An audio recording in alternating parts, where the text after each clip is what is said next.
Welcome to Haunt Weekly.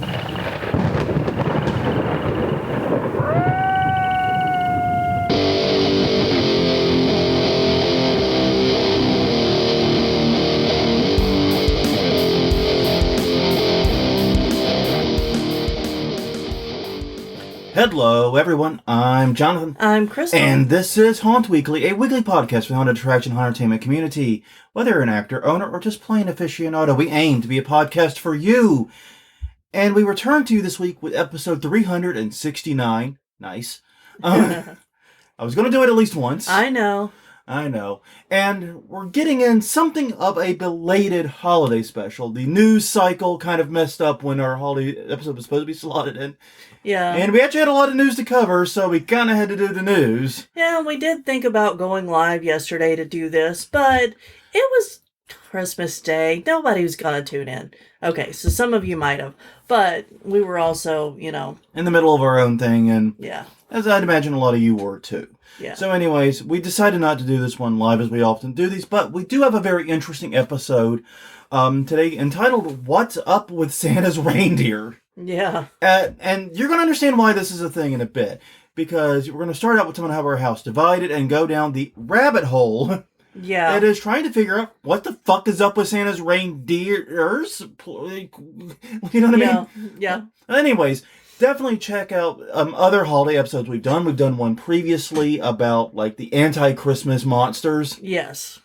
Including Krampus, but including some really fucking badass ones that deserve some time and attention. You can find all those episodes at hauntweekly.com. We're also at Haunt Weekly on Twitter, Haunt Weekly on Facebook, and youtube.com/hauntweekly is a great way to search for them and find those episodes.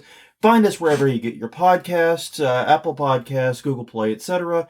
But yeah, we have a lot of these holiday episodes. We've been doing this for a while. Yeah, a little bit, and we try to do at least one, and I think we're going to wind up doing 2 this year, both of them late.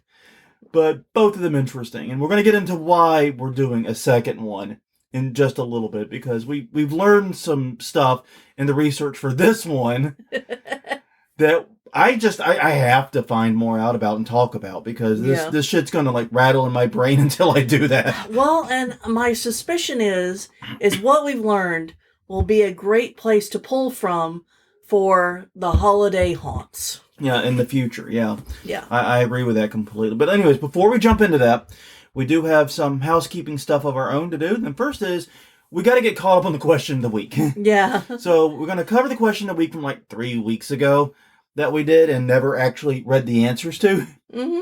And then we're going to do a new question of the week this week and go from there.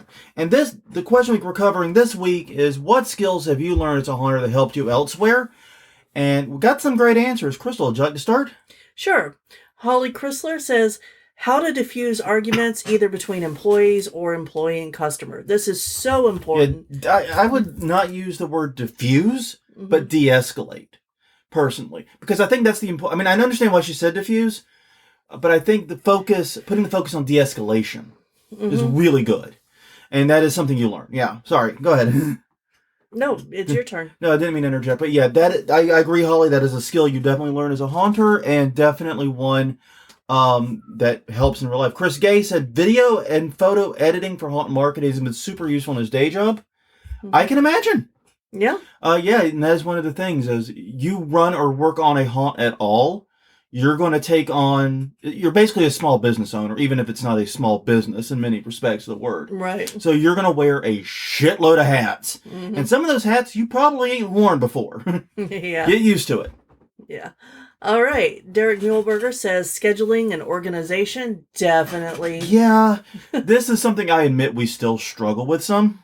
Scheduling in particular. Yeah. Organization we're better at, but scheduling is tough for us. But yeah, that is something you definitely learn as a haunter that can be very useful. Let's wear Scarlet badges.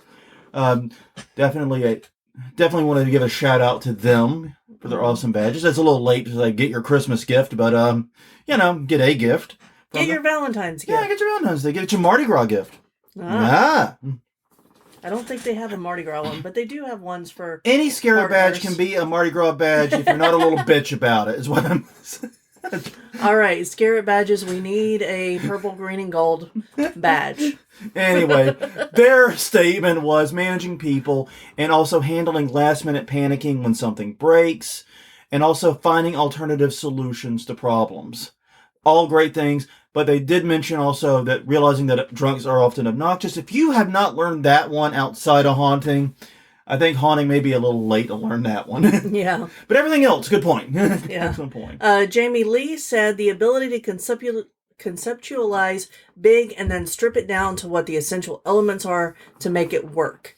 And it is insanely important when running a haunt, and I can see how that would be really effective to know for day jobs. Oh, yeah, that is... Anything remotely project management oriented is going to have... Yeah. Exactly, because I know I use that skill a lot in my day job. Like, my boss wants this huge thing. What can we actually do? Yeah, if you've ever looked at or made a Gantt chart in your life, Gantt charts are great, and I do love Gantt charts, and I've definitely been on more than a few projects with them. But I'm gonna say this: a Gantt chart is fucking useless without the ability to, in your head, conceptualize and break down. Yeah. Because then you don't know what to put on the fucking Gantt chart without that. And it sucks. And then you've got basically a blank Gantt chart. But a lot of people, and they're especially early on, said patience. Yeah. Just one word. Patience.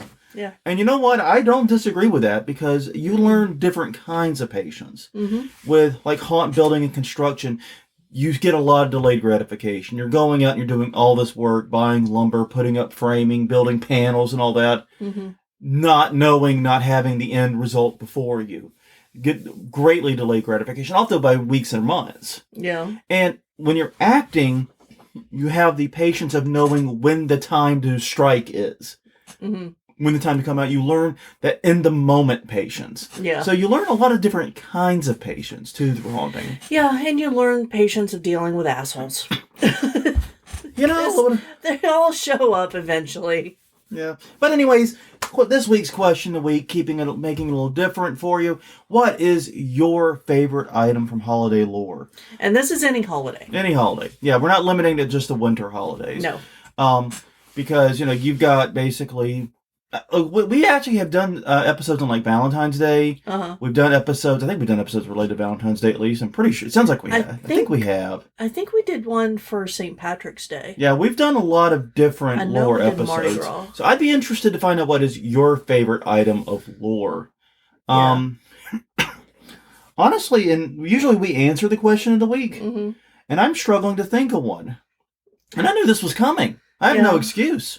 Well, the problem is that we've expanded our knowledge of holiday lore so much that we have multiple now. I do love the Headless Horseman, with it has the spine for the whip and all that. That's just badass. It is. Like the headless, and how weird it is that so many cultures have a headless horse person lore around it. It's such a weirdly specific thing. It's a bit like the Dullahan. Yeah, the Dullahan. I could not. I knew if I attempted to pronounce it based memory, I was going to get like so close, but so embarrassingly far away. I understand, and that's why I was like beating around it because I'm like, it's a dual. Yeah, no, that is very badass. That's very badass. I do love that, and learning about that was awesome. But it's also, like I said, very weird. How many cultures have that? Well, and that's kind of the thing with lots of lore. And dragons, yeah. It's something that's, fascinated me from childhood is how many cultures, like, embrace these worldwide phenomena, vampires and like you said, dragons. It's just crazy. And, like, there are some things from, like, culture and lore, like, why did so many cultures have pyramids? Idiot, because it's how you make a bunch of rocks stand up without falling down for centuries. Duh. We know why everyone did pyramids. Why does everyone have vampires? Yeah. Why does everyone have dragons? Why does everyone have, zombie-type creatures, undead creatures? Why are these things common? Yeah, exactly. They're different, but they're in common. It's so weird, and it's so cool. And I know there are people who this is like their whole field of academic study. Yeah. And, as it should be, because goddamn, it's interesting. All right. Moving on. Oh, wait, what was your favorite from lore? I didn't answer. No, you didn't.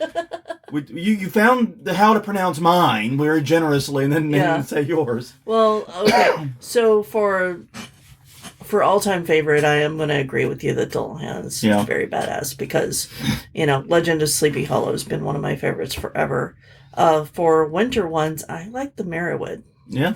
Merrywood's really cool. Yeah. Winter one, I also do actually really like the Krampus and Krampusnacht, just because I like any lore that involves stuffing kids in sacks.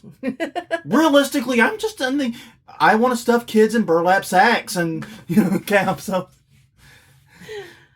on that note, I'm just in favor of any lore that involves that. But yes, work we did for our haunt. None. Yeah. I don't know if y'all noticed, the weather has been a little insane.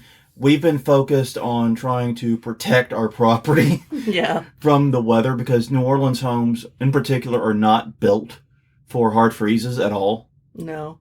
We have very much exposed piping, which we've covered significant amounts of it with the Haunter Standby, the pool noodle. Exactly. Fuck insulation. That shit's like $5 a pipe. 25 cents I can get a pool noodle. Mm-hmm. And it actually works really well. Yeah. Just slice it down the middle, stick it in. It's great shit, man.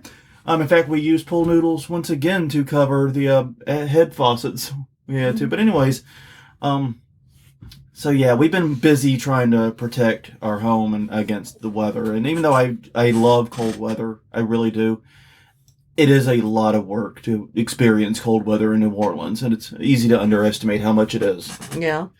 So that's what we've been doing. Luckily, no damage.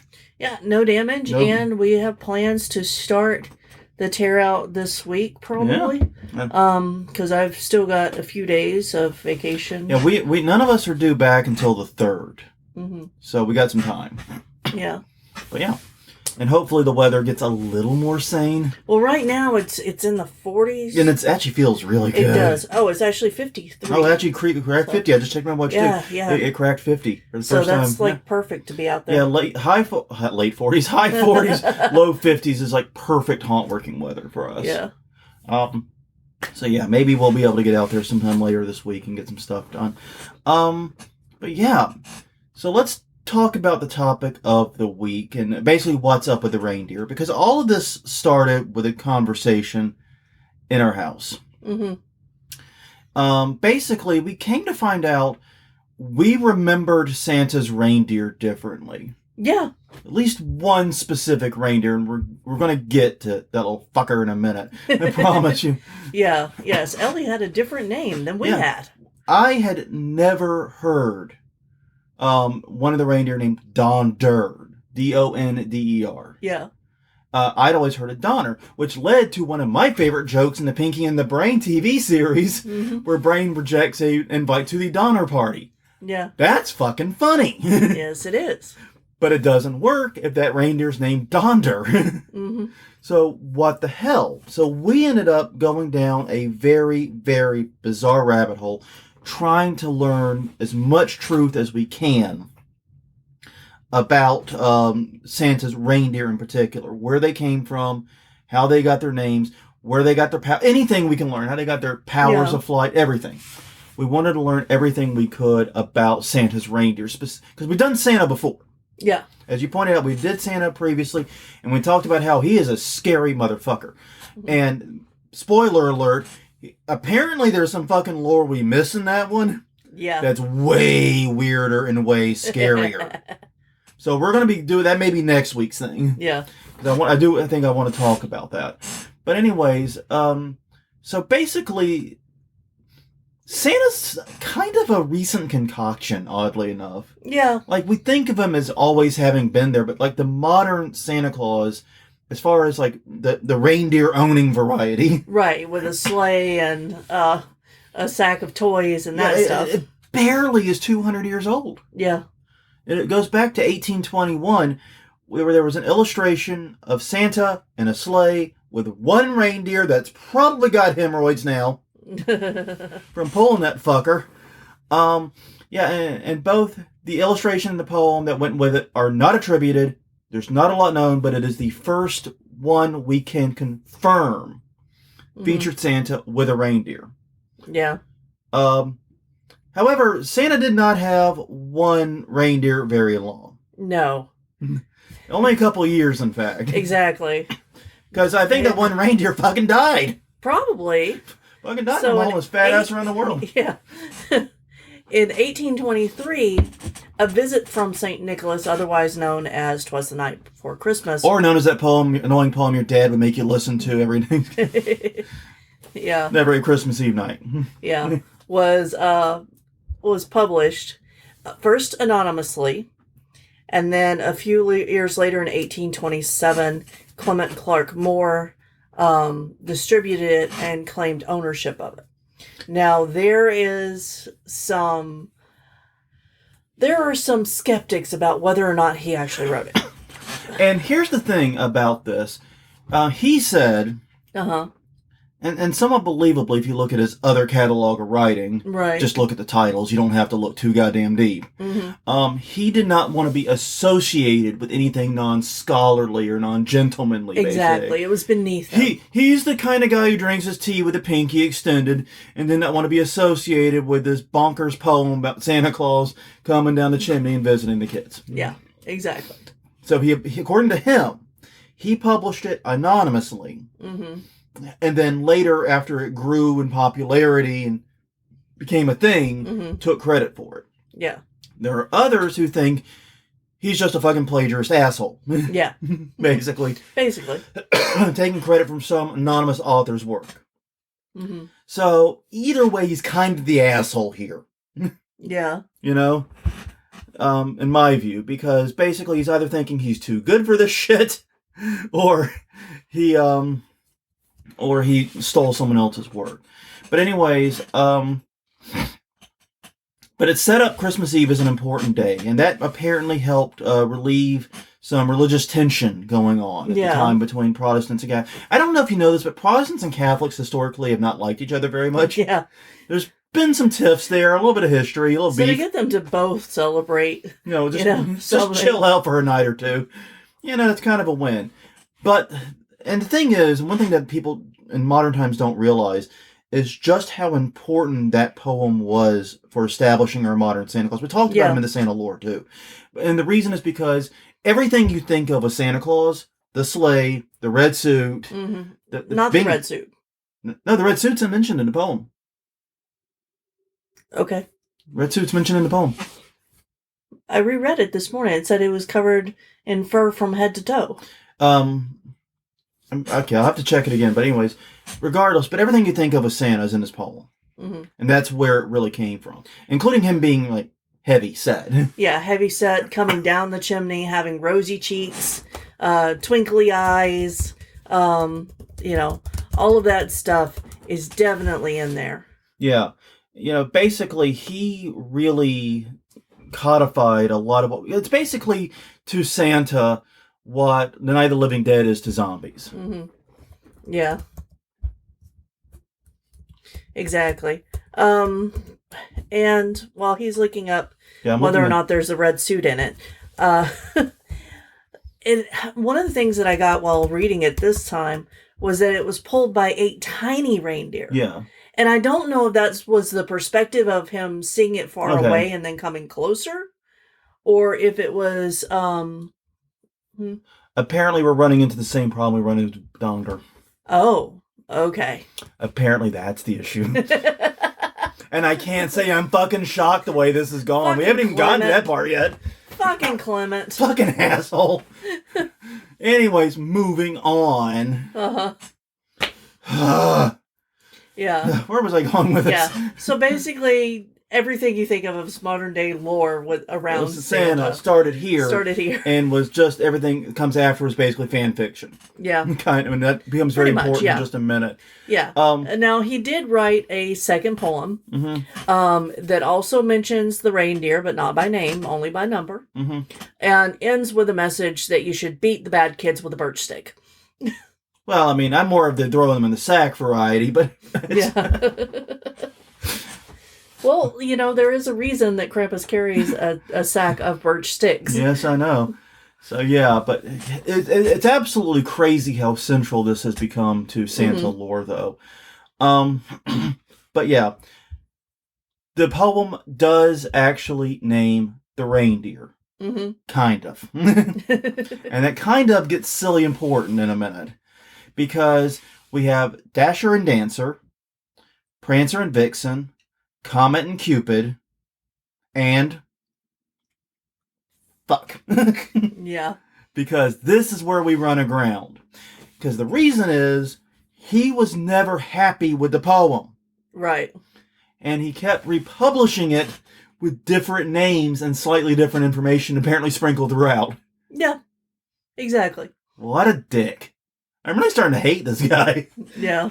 I went from being kind of ambivalent toward him to now really hating him. Yeah.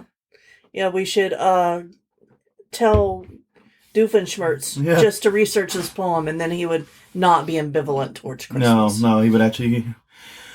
Yeah, because basically, in the original printing, mm-hmm. it was Donder and Blitzen. And then in later versions, it got changed to either Donner or Dunder, depending upon the version. And then Blitzen underwent a few name changes too. Mm-hmm. Yeah, and that basically translates their names into Thunder and Lightning. Which all of the names, minus 2, are directly related to some kind of movement. Yeah. Usually fast movement. Yeah. Because Dasher dashes, obviously, to move quick.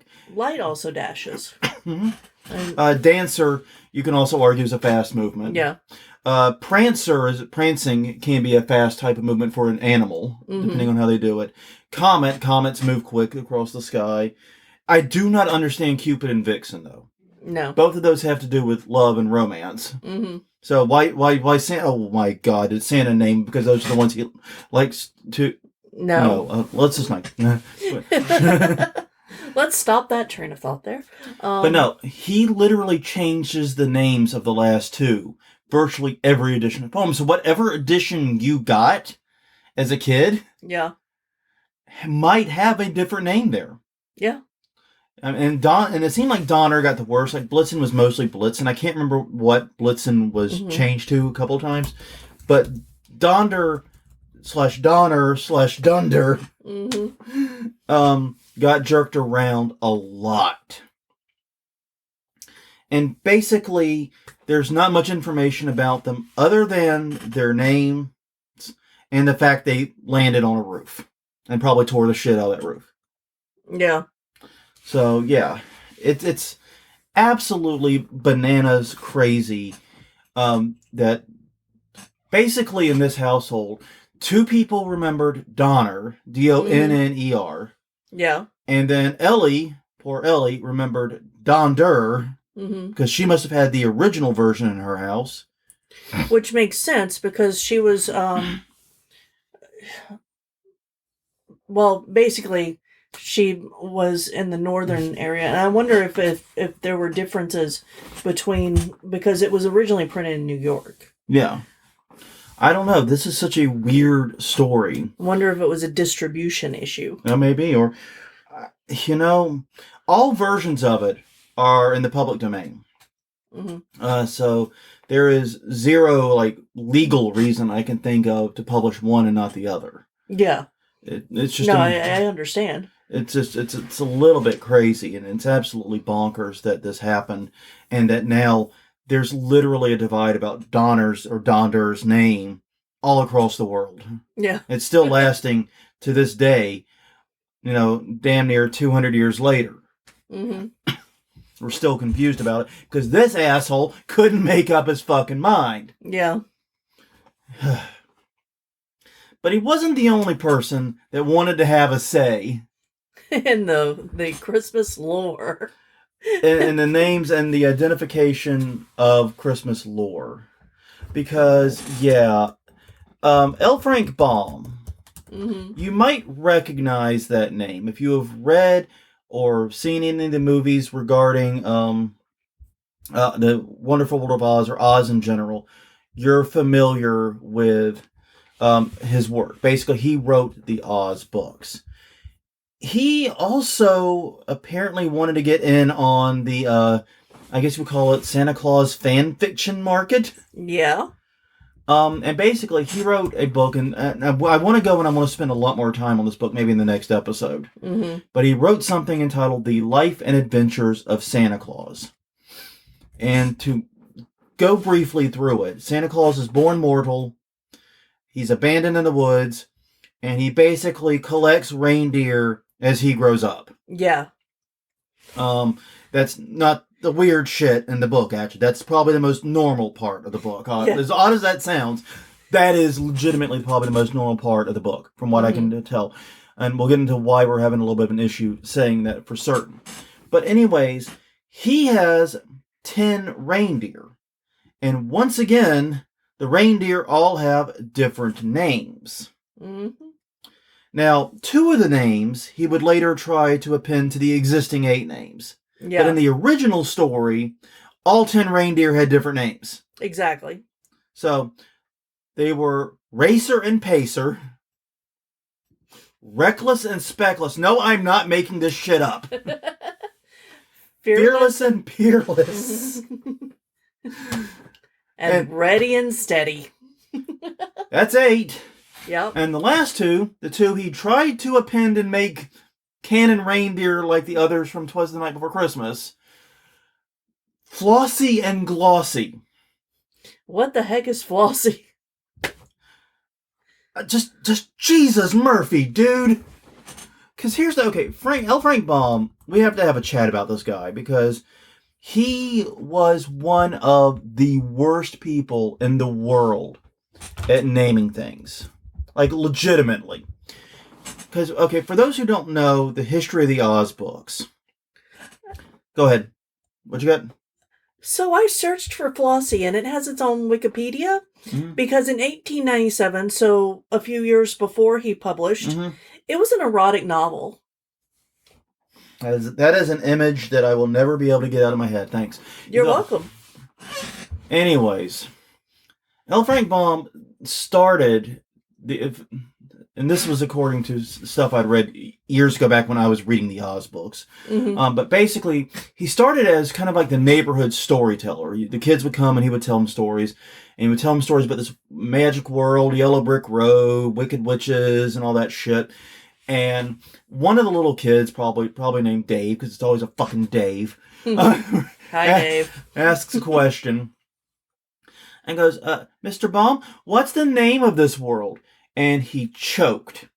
And his eyes darted around the room and landed on a filing cabinet where the lowest drawer in the filing cabinet had O to Z on it. And he's like, Oz. And we've been stuck with that shit ever since. I mean, just go back and think about the Wizard of Oz, the movie, the original. And think about the names in that. Wicked Witch of the West. Wicked Witch of the North. Ooh, now we're getting spicy. Or the Good Witch of the North. Yeah. Good Witch, it's like, Christ, these names are terrible. Yes. All the names are terrible. And everything he's ever named in the whole of his life was terrible. He had these great visions. He could not name things for shit. And you see this in his own pen names. If you pull up his Wikipedia, here are some of his pen names. You ready? George Brooks, so he was apparently a country singer. Louis F. Baum, ooh, very imaginative, much imagination. Laura Bancroft, Suzanne Metcalf, but here we're getting some fun ones. Captain Hugh Fitzgerald. Who gives their fucking pen name a military rank? This asshole. My God. Schuyler Staunton, I don't even think I can pronounce that one. Edith Van Dyne, Floyd Akers, John Estes Cook. My God, this guy cannot be trusted to name anything. And so, of course, what does he try to do other than name the fucking reindeer that Santa Claus was using? It is, and looking at the plot of this, it is every bit as batshit. In fact, maybe even more batshit than Oz. Yeah, and we're trying to get our hands on a copy of a movie adaptation of it. Yeah, apparently, I did not know this until like a few days ago. Rankin Bass, the people that did all of the holiday specials, you know, the Rudolph the Red-Nosed Reindeer, A Year Without Santa Claus, Mm-hmm. all those holiday stop-motion classic ones did his story. I seem to vaguely remember seeing it as a kid. It came out in 85. I would have been 5 years old. Mm-hmm. So I would have been probably on the old side to try to form a new tradition here. Mm-hmm. But my brother was 1, so it's entirely possible that, you know, we were trying for him to start a new tradition. But my God, this is absolutely crazy. I mean, he has a cat named Blinky. Yeah. Santa does. Yeah, Santa has a cat named Blinky. And it is absolutely criminally insane. And I know that the Rankin Bass version's a cut down version of the original story. Mm-hmm. I'm trying to get my hands on that too and find time to read it. I just did not have time between discovering it and recording this. Yeah.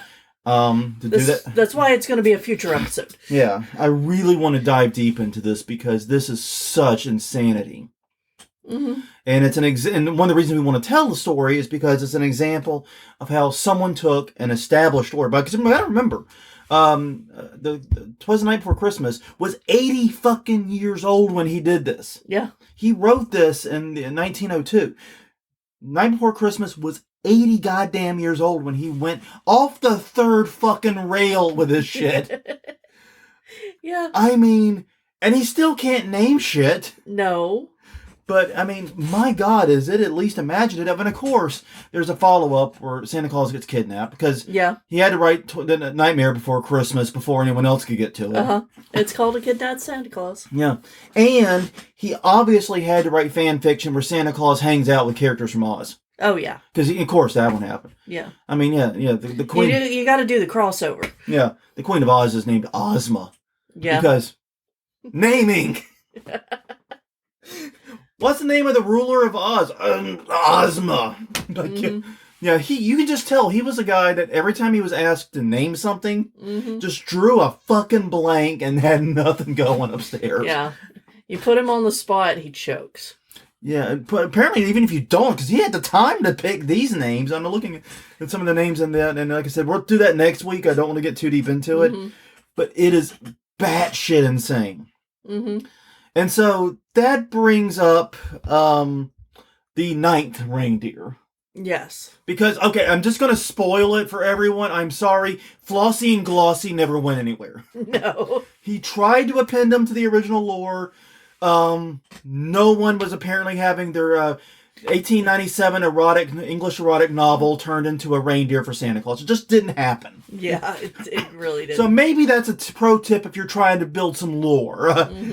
You know, pro tip. Yeah, those two died. This was just a fucking genetic dead end. This was an evolutionary dead end for Santa's reindeer. Thank fucking God L. Frank Baum did not get to name any of these guys. Because, as we have said, he was really fucking bad at naming things. But anyways, we did get a 9th reindeer, though, eventually. Yes. And he's now, as we know, the most famous reindeer of all. It really is. Actually, it's like, it came true. It did. So Robert L. May in 1939 wrote Rudolph the Red-Nosed Reindeer. And this basically is a villain origin story. I don't care what you tell me. Yeah. Because he's bullied because his nose glows red in the dark. And he runs away, finds misfits, comes back, and saves the day. Yeah. And it was also, of course, as most people know, it was originally a storybook. It was published in 1939 as a storybook, which I'd never seen the storybook. I think I had it. But yeah, basically it was turned into the 1949 song done by Gene Autry that became a Christmas special and took off and is beyond ubiquitous. But yeah, no, the story of Rudolph, like I did not realize, because I'd never seen the storybook until reading your notes and reading your work here. I never realized that basically the entire story from the Rankin Bass special was in the original story. Yeah. Where basically, like you said, he's mercilessly bullied Uh-huh. And not just by the kids. Oh, no. No, he's mercilessly bullied by the fucking grown-ups. Yeah. And, in fact, does his mom try to cover his nose with, like, black stuff? And it makes him talk funny because he can't talk with startup nose. Exactly. I have no idea how that's going to sound on the mic. It's going to sound great. Great. Uh-huh. But anyways, no, yeah, because he tries to cover up his nose, and yeah, his parents tried to protect him, but everyone else is just, fuck that kid. Uh-huh. Yeah, fuck him. He's got a mild, but yet strangely convenient difference to us. Yeah. Yeah, fuck him until we need him. Mm-hmm. Exactly. You know what? Fuck all y'all, Santa. Fuck all you people. Exactly. This is horrible. Yeah. Until you're useful, and they're going to take a shit all over you. And so I will say that I identified with Rudolph as a kid. Every misfit did. Yeah, me too. Exactly. You know, the only difference is that our differences were on the inside rather than our red nose. Oh, yeah. Well, definitely. And, you know, I wish that the other reindeer do get put in their place once he is useful. Yeah. Like, behind him, so, you know. Well, yeah, because Santa never participates in the bullying. He's unaware of the bullying until the very end. And then he sees the reindeer being a dick to him, and then he's like, whoa, that asshole's useful. You lead the fucking shit. Well, yeah, first he's like, turn your nose off. Oh, maybe he'll grow. Yeah, or maybe he'll grow out of it. When he's born. When Santa comes visit him when he's born. Yeah. Santa's like, yeah, he'll probably grow out of it. It's fine. Yeah. Whatever. And he just like walks off and doesn't think about the kid for apparently like decades. Yeah. Good dad. Yeah. Good reindeer dad Santa is. Yep. You don't need he doesn't notice that he's missing or anything. Nope. Doesn't care. But yeah. By the way, why is the water pistol that shoots jelly on the island of Misfit Toys? Just stop filling the fucker with jelly. It'll be a fine water pistol. You're the asshole filling it with jelly. That toy is not broken. Yeah. Some asshole keeps filling it with jelly. Yeah. Well, and God damn it. And so the island of Misfit Toys and our love thereof wound up with us going to various restaurants, and anytime there was a claw machine, we would look for the most fucked up, weirdest shit. Yes, the weirdest toy in there and try to win it. And somewhere in storage, it's in the attic. I actually ran across them recently. Yeah, we have a tub full of our own Misfit toys. Yes, of unwanted toys. They feature Crunk the Clown. Yeah. It's just a clown, sub-clown doll. But it is objectively, it's not even like clown dolls are terrifying on their own. This was designed to be terrifying. Yeah. You could base a haunt character on this so easily. Yeah.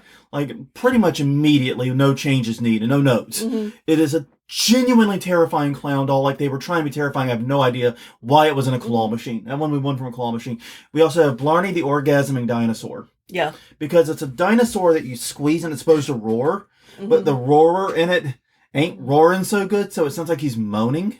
And it always has. You know, and that was from day one. We got that from Walmart. We didn't get that one from a claw machine. We got that from a toy store. I think we got it from Walmart. So yeah, toys like that. Well, yeah, because, if it makes noise, we gotta make it make the noise. Yeah, we were the worst Walmart customers for quite some time there.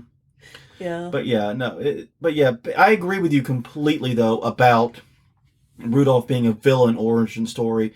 And the fact that he didn't come back and, murder everyone. Yeah, especially after bringing the Bumble. Yeah, he had the Bumble, man. He could go awful stomp those bitches. Exactly. Bumble, squash, and bounce. Exactly. Because, anyway. Because they had befriended him by that point. Yeah. Yeah, it's such a weird story, and and it makes Santa and everybody at the North Pole look like such fucking assholes. It really does. And I mean, and you talk about, it just does. I'll just leave it there. And that's the part I've never understood about why it's a Christmas classic. I get the idea of the misfit reindeer finding his use. It's the Ugly Duckling story all over again. It's basically a Christmas version of the Ugly Duckling story. I get that part. Did they have to go so far out of their way to make everyone else in the North Pole look like such big fucking dicks? Mm-hmm. I mean, they did, though. Yeah. Not only was he ridiculed and stuff verbally, he was also like beaten up by the other reindeer. I would like completely understand if the story had just been like the other kids Yeah. bullied him and like the adults were unaware or something and he ran away because of that. That would have been one thing. Yeah. But no, the adults were in on it. Yeah. They were the leaders. You know, I just hope that maybe on the night that he pulled the sleigh, on Christmas night, every year, whenever he's leading the sleigh, he has a big bowl of chili before he gets up there in front. Oh, man. Jeez. God. But no, it's such an interesting... that song, one thing that's interesting about this, though, is this is the only element of the reindeer lore that is still under copyright protection. No. Rudolph the Red-Nosed Reindeer, both the original storybook and the Gene Autry song, are still under protection and will be for roughly a decade more. Yeah. So if you use it in your haunt, don't use the actual name. Yeah, don't use actual Rudolph. Rudolph is still protected. Yeah. It's just a thing to keep in mind, because everything else we discussed is like hundreds of years ago, and all that shit's way open and have fun, do what you want. But Rudolph the Red-Nosed Reindeer is still very much under copyright protection. But we did want to bring up and end our episode with some actual reindeer facts. Yeah. Because it turns out reindeer are pretty interesting animals without needing magic. And by the way, we said we'd tell you how they fly. We have no fucking idea. No. None of the shit explains it. No. A little bit of magic. Maybe it's the same fucking magic that was in Frosty's hat. I don't know. I think that it's Santa, and now reading it, I think that they do start out tiny, like they're carried on the trade winds, tiny, and then they just grow whenever they get to your house. Yeah. Or maybe it's only Santa that changes size, and maybe they'd stay tiny. Oh, man. But anyway, so reindeer. It's the only large deer that's domesticated. I did not know that. Yeah. And that's actually fascinating. Yeah. But then you think about it, like, yeah, name another, and it's like... And how large do they get? The biggest one recorded so far is 700 pounds. Yeah, and of course, part of the problem is there are several subspecies that are not domesticated... Yeah. That we've not been able to weigh. Yeah. Because you try weighing a probably 1,000-pound reindeer. Yeah. I'll wait. Yeah, well, and they live in places where people don't hunt them. Yeah. Because they are hunted. Well, yeah, and they live in places where they're hunted, and they also, therefore, live in places that people aren't. Right. Because anywhere that reindeer and people overlap, they're hunted. Yeah. Both male and female of some of the subspecies grow antlers. So you can't just say that's a boy or that's a girl. Yeah, some of the male antlers fall off. Yeah. In winter, and some don't. I mean, it seems to be bizarre. There's a lot of difference here between the subspecies. It seems. Yeah, and they have the second largest pair of antlers next to the moose, but the largest antler to body ratio. Yeah, because moose. If you've never actually been next to a moose, they're about 7 feet tall. They're really giant. They are more giant than you probably like. Picture a moose as a giant and then go bigger type thing. Yeah, because that's probably getting about right. Yeah. Apparently, the male knees click when they walk, and the sound can be heard for long distances. Now, this has led many between the between the reindeer having antlers when Santa rides, and apparently the fact they don't make clicking noises every time they land on a roof. Yeah. This has led many people to suspect that all of Santa's reindeer are female. Oh, yeah, that makes sense. And actually, that tracks to me, and then that would also explain some of the names. Yeah, because it's the tendons that snap over the bones whenever they're released from tension. Yeah. That make the clacking sound. Reindeer have amazing knees. Yeah. Like, if you ever have knee trouble or you have knee issues, look up reindeer knees and wonder why evolution fucked you. Because it did. Maybe you're on the way to the next evolution of human, so that we can hear each other from miles away.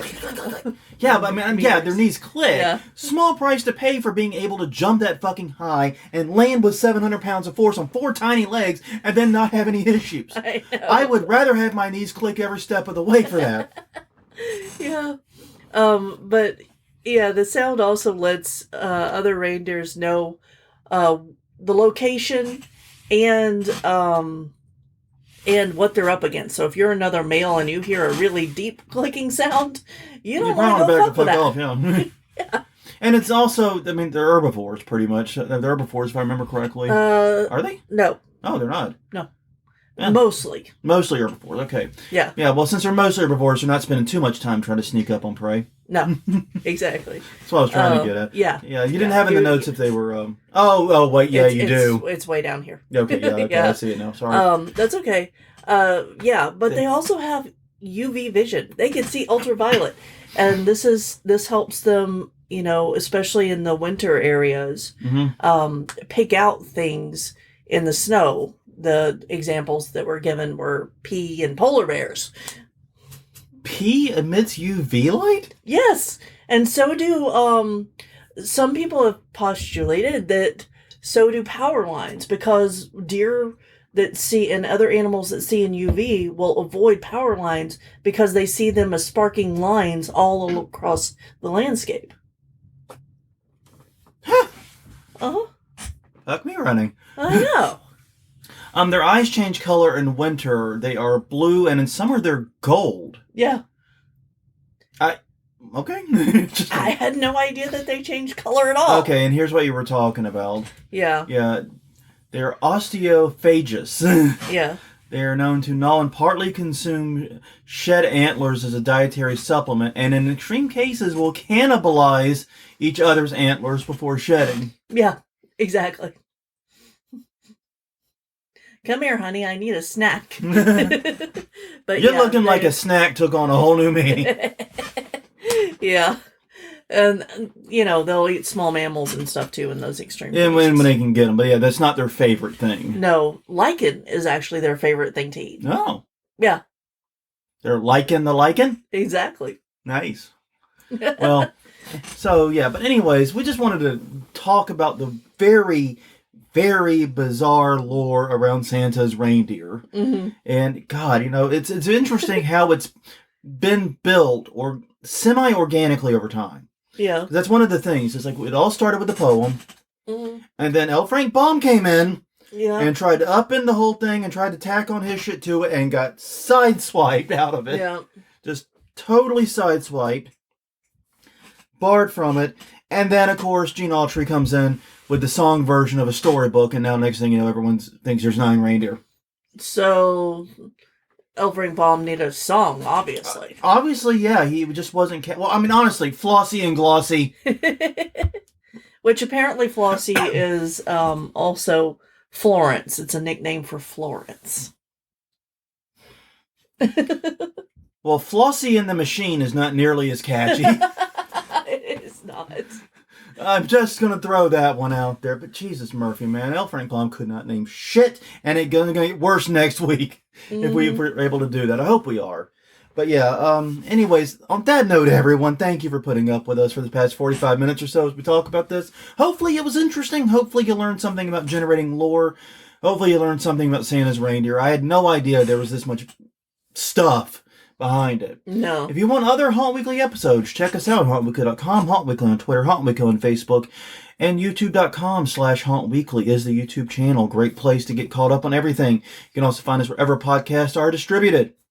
Until next time, though, I'm Jonathan. I'm Crystal. And we'll see you all next week, most likely with some fucking Santa Claus insanity brought to you by the guy that invented Oz.